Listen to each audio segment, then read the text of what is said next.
అదే RTV app వార్తల్ని క్షణాల్లో చదివే అవకాశం ఉంటుంది. ఒక న్యూస్ పేపర్, ఒక టెలివిజన్ ఛానల్ మీ చేతుల్లో ఎప్పుడూ ఉంటాయి. వైన్ షాప్లో ఒక థెఫ్ట్ అయింది.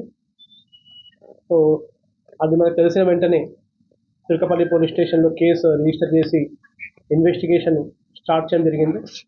ఆ ఇన్వెస్టిగేషన్లో భాగంగా కొన్ని సీసీ కెమెరాస్ ఫుటేజెస్ వాళ్ళు వెళ్ళిన ఏరియా మొత్తం కూడా సెర్చ్ చేయడం జరిగింది. అందులో మనకు సీసీ కెమెరా ఆధారంగా ఫుటేజెస్ క్లియర్గా మనకు లభ్యమైనవి. దాని ఆధారంగా వాళ్ళు మాస్క్ పెట్టుకున్నప్పటికీ కూడా వాళ్ళ వే ఆఫ్ వాకింగ్, వాళ్ళ way of style of step, దీని ఆధారంగా వాళ్ళ ఎంఓ తోటి ఆ పర్సన్స్ని ఐడెంటిఫై చేయడం జరిగింది. అండ్ ఆ పర్సన్స్ వివరాలకు వెళ్తే ఈ పిన్నోజి రవి, భైరప్ప గారి హరీష్ కుమార్, ఈ ఇద్దరి మీద కూడా గతంలో చాలా కేసులు ఉన్నాయి. రవి పైన సుమారు 13 కేసులు ఇవే నైట్ హౌస్ బ్రేకింగ్ కేసెస్ ఉన్నాయి. అండ్ హరీష్ మీద కూడా సుమారు 6 కేసులు ఉన్నాయి. వీళ్ళంతా జైల్లో ఇద్దరు పరిచయం అయినారు. జైల్లో పరిచయం అయిన తర్వాత ఈ రవి అదే రోజు పొద్దున జైలు నుంచి బయటికి రావడం జరిగింది బెయిల్ పైన. అదే రోజు సాయంత్రం మళ్ళీ అఫెన్స్ కమిట్ చేయడం జరిగింది. ఈ హరీష్ కూడా ఒక నెల రోజుల ముందే జైలు నుంచి రిలీజ్ అయ్యి బయటికి రావడం జరిగింది. అండ్ వచ్చిన వెంటనే వీళ్ళు మళ్ళీ సేమ్ వాళ్ళు ఆపరేట్ చేయడం జరుగుతూ ఉంది. అండ్ ఈ దొంగతనానికి మరొక ఇద్దరు కూడా సహకరించడం జరిగింది. అందులో నవీన్ కుమార్ అండ్ నరసింహులు. ఈ నవీన్ కుమార్, ఈ నరసింహులు అంతా కూడా బైక్స్ ప్రొవైడ్ చేయడం వాళ్ళకి. వీళ్ళు దొంగతనం చేసిన తర్వాత వాళ్ళకి షెల్టర్ ఇవ్వడము, వీళ్ళందరూ ఒకే ఏరియాలో కూర్చోవడము, ఇవన్నీ చేయడం జరిగింది. సో ఇందులో మొత్తం ఎంటైర్ క్యాష్ లాస్ట్ 3,47,600. అండ్ దీంతో పాటు ఒక 8 బాటిల్స్ ఆఫ్ లిక్కర్ కూడా ఇందులో థెఫ్ట్ అయింది. సో వీళ్ళ ఎంఓలోకి వెళ్తే మీరు ఆల్రెడీ మీరు వీడియో చూసారు. వీళ్ళు షటర్ లిఫ్టింగ్, వీళ్ళ మెయిన్ థింగ్. చేతులతోనే వాళ్ళు షటర్ని వంచి దాని లోపలికి ఇంగ్రెస్ అయిపోయి షాప్లో వాళ్ళు కౌంటర్లో క్యాష్ అవన్నీ కూడా తీసుకోవడం జరుగుతూ ఉంది. సో ఈ గ్యాంగ్ని ఒక 3 టీమ్స్ ఫామ్ చేసుకొని వితిన్ 2-3 డేస్లో ఈ గ్యాంగ్ని పట్టుకోవడం జరిగింది. అండ్ వీళ్ళ దగ్గర కూడా ఆల్మోస్ట్ 80% ఆఫ్ అమౌంట్ కూడా రికవరీ చేయడం జరిగింది.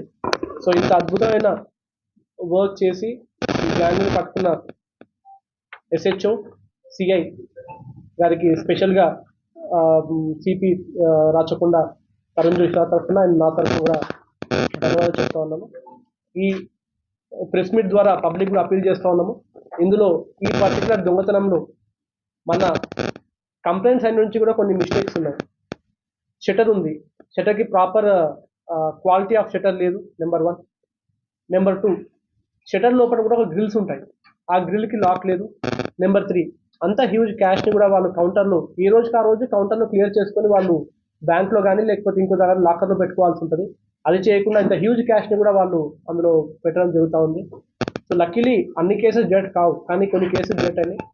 సో ఈ ప్రెస్ మీట్ ద్వారా అందరికీ అపీల్ చేస్తున్నాం, షాప్ కీపర్స్కి కానీ ఎస్టాబ్లిష్మెంట్ వాళ్ళకి కానీ వాళ్ళ సైడ్ నుంచి కూడా కనీస జాగ్రత్తలు వాళ్ళు తీసుకోవాలి. సీసీ కెమెరాస్ ఒకటి, ప్రాపర్ లాకింగ్. ఇంకోటి ఏంటంటే ఇది ఎప్పటికప్పుడు క్యాష్ కౌంటర్ క్లియర్ చేసుకొని వాళ్ళు ఆ క్యాష్ని బ్యాంక్ డిపాజిట్ చేయడం, లేకపోతే డీడీ చేసుకోవడం, అవి చేసుకోవడం అనేది కంపల్సరీ చేయాలి. అండ్ వీళ్ళు ఈ చోరీ అయిన తర్వాత వీళ్ళు ఆన్ ద వే వెళ్తున్నప్పుడు కూడా ఒక పాయింట్ దగ్గర వాళ్ళు ఆగి ఒక ఇల్లుని చూసారు. వాళ్ళు ఆ ఇల్లు దగ్గర వాళ్ళు ఒక లాక్ ఉంది, ఆ లాక్ని చూసి ఇల్లు కొనకూడదామా అని కూడా వాళ్ళ ఆలోచన అక్కడ బండి ఆపి ఆలోచించుకొని మళ్ళీ డిస్కస్ చేసుకొని పొద్దులే అని వాళ్ళు వెళ్ళిపోవడం జరిగింది. సో లాక్ ఉన్న ప్రతి ఒక్క ఇల్లు కూడా ఈ దొంగలకు నిఘాలో ఉంటుంది. కాబట్టి ఈ సమ్మర్లో చాలామంది ఇప్పుడు స్కూల్ హాలిడేస్ కూడా స్టార్ట్ అవుతాయి, చాలామంది ఊళ్ళలోకి పోతూ ఉంటారు. మీ అందరూ కూడా కనీస జాగ్రత్తలు, ఒకటి యాజ్ ఫర్ యాజ్ పాసిబుల్ మీ ఇళ్లలో మీ నైబర్స్నో లేకపోతే చుట్టాల అబ్బాయిలను పడుకోబెట్టి వెళ్తే మంచిది. రెండవది, లాక్ ఉంటే ఆ లాక్ కనిపించకుండా మనం కర్టెన్ ఒకటి, వీళ్ళు బైక్ మీద పోతూ కూడా లాక్ చూసారు. వీళ్ళు అట్లీస్ట్ ఒక కర్టెన్ పెట్టి ఉంటే ఆ లాక్ చూసేవాళ్ళు కాదు. లక్కీలు వాళ్ళు అటెంప్ట్ చేయలేదు. మూడవది, సీసీ కెమెరా పెట్టుకోవాల్సిన అవసరం చాలా ఉంది. ఈ కేసు 2 రోజులు రావడానికి కేవలం సీసీ కెమెరానే కారణం, సీసీ కెమెరా పెట్టుకోవడము. 4వది, ఇంట్లో వాల్యుబుల్స్ లేకుండా వాళ్ళ బ్యాంక్లోనో లాకర్లోనో పెట్టుకుంటే ఇంకా చాలా హెల్ప్ అవుతుంది. So thank you so much. And ఈ టీం కూడా మరొకసారి కూడా సిపి రాచకొండ తరఫున నా తరఫున కూడా ధన్యవాదాలు చెప్తాను. మరిన్ని వీడియోస్ కోసం ఛానల్ ని సబ్స్క్రైబ్ చేయండి, లేటెస్ట్ అప్డేట్స్ కోసం వాట్సాప్ ఛానల్ ని ఫాలో చేయండి, అండ్ లింక్ డిస్క్రిప్షన్ లో ఉంది.